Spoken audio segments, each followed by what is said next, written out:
So everybody wants to look like a champion on stage, but so few people are actually willing to do, or so few people are even aware of what they need to do in order to actually achieve that look. They wonder how I do it like that. Two-step, then I bring it right back.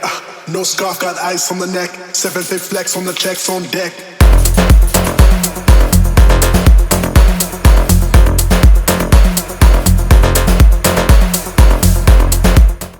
People say they want to compete, they say they want to get stage lean, but their actions are not aligning with the goals that they have.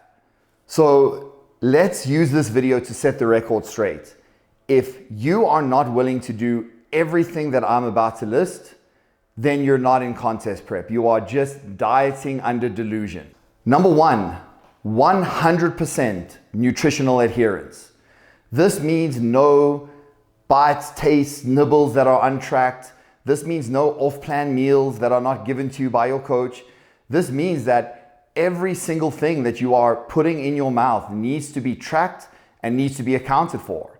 You either need to be following a meal plan perfectly every single day, or tracking in the most accurate and detailed way possible so that every single calorie and every single macronutrient is accounted for. Number two, training is your non-negotiable. That is your stimulus which helps you retain muscle. You can't just be going to the gym and sending it in. Even in your prep, when fatigue is going to be high and at times you're going to hate going to the gym, you need to go in there and give it your everything.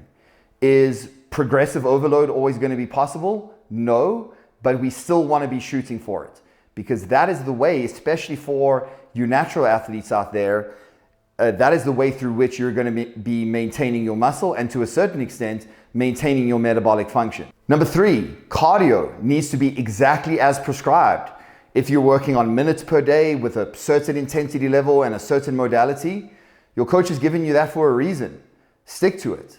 Don't try and make up last minute somewhere else. Don't try and, generate steps when you should be doing formal cardio, or formal cardio when you should be doing steps. And if you're working with both of those modalities and you're tracking them independently, again, there is a rhyme and reason for it. Don't try and negotiate with the plan here. Number four, sleep is your secret sauce. It is the most underutilized PED of all time. And lipolysis, but also your ability to stay consistent on the plan, is going to be contingent on good quality sleep. Fat loss is going to be downturned with suboptimal sleep. Muscle loss is going to be increased with suboptimal sleep.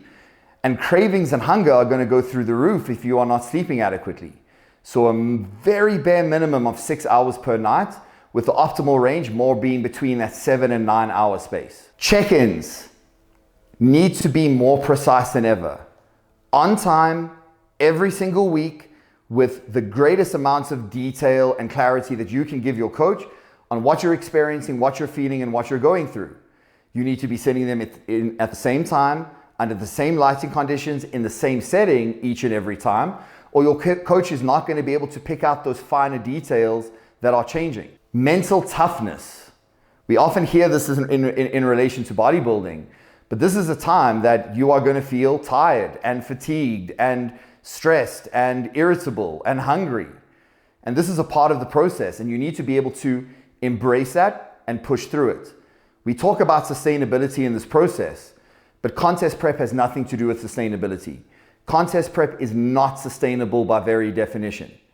Don't worry about sustainability over this time. You are not going to achieve peak condition if you're concerned about sustainability. That is for a different set of people. You want to achieve stage ready look, you need to be willing to sacrifice feeling comfortable. And you need to embrace the unpleasantness and the discomfort that comes with very low levels of body fat. You need to be ready before peak week. Peak week is not a time to still be trying to lose body fat. If you still need to lose body fat in peak week, you have not planned out your prep appropriately. Or you just have not been ticking the boxes in the correct manner. Peak week is to drop fatigue and fill out your glycogen reserves. Your prep needs to be planned out so that if you get sick if you need a deload, if you need a diet break, those things are taken into account. We don't want to be trying to push fat loss in peak week. No excuses, ever. And this is very different from what I would tell my lifestyle clients. There, we're not working on a timeline. We're not trying to go to elite levels of composition. Weeks where family stress, work stress, travel, etc. present themselves, it's okay. We can be at maintenance, not a big deal. In contest prep, we don't have that luxury. Whatever presents itself, whatever scenario, no matter how challenging it might be, you have decided to do this, and that means that it is your responsibility to tick the boxes that you need to tick anyway. And finally, communication with your coach. It's always important. It doesn't matter who you are, it doesn't matter what you're doing, but ever so more in contest prep. And whether this be telling your coach, hey man, I'm feeling pretty run down, I'm feeling really fatigued, I'm feeling lightheaded, my compliance is slipping. It's not complaining.